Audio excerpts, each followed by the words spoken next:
malawakang paghahanap kay Pagadian Mayor Samuel Co. Ito ay matapos na hindi matagpuan ng mga otoridad si Co sa bahay nito nang isilbi kahapon ng warrant of arrest na inisyu ng Iligan City RTC.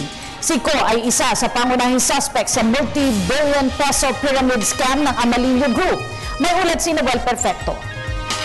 Tinawag pa ng National Bureau of Investigation ang kanilang paghahanap sa alkalde ng Pagadian City na si Samuel Co.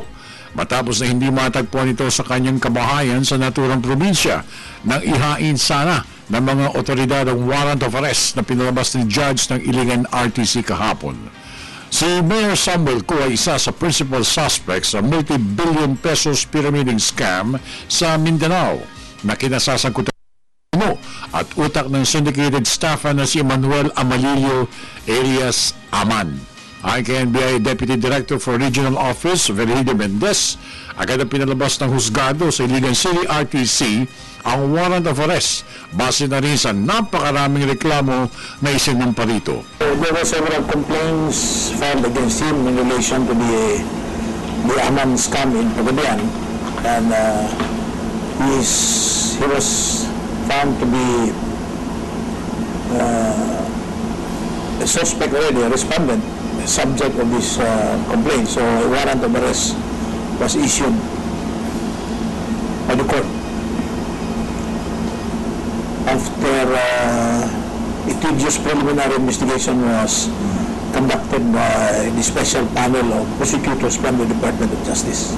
Hinala ng mga otoridad na mukhang natulugan ni Mayor Co ang paghahanap sa kanya kung kaya't agarang dumistansya ito sa kanyang pinamumugaran. Umaasa pa rin ang NBI na may babalik na ng Malaysian authorities ang utak ng pyramiding scam na si Emmanuel Amalillo matapos itong panagutan ng isa pang kaso nito sa naturang bansa. Tungkol naman sa paghahanap sa mga responsable sa pagkawala ni Jonas Burgos mula pa noong 2005, sinabi ni Deputy Director Mendez na sila ay nakipag-ugnay na sa iba pang mga ahensya ng gobyerno upang masimula ng kanilang sarili at hiwalay na investigasyon sa pagkawala nito. I received the instruction from the Secretary, and the other day we started with our efforts in the investigation in this case.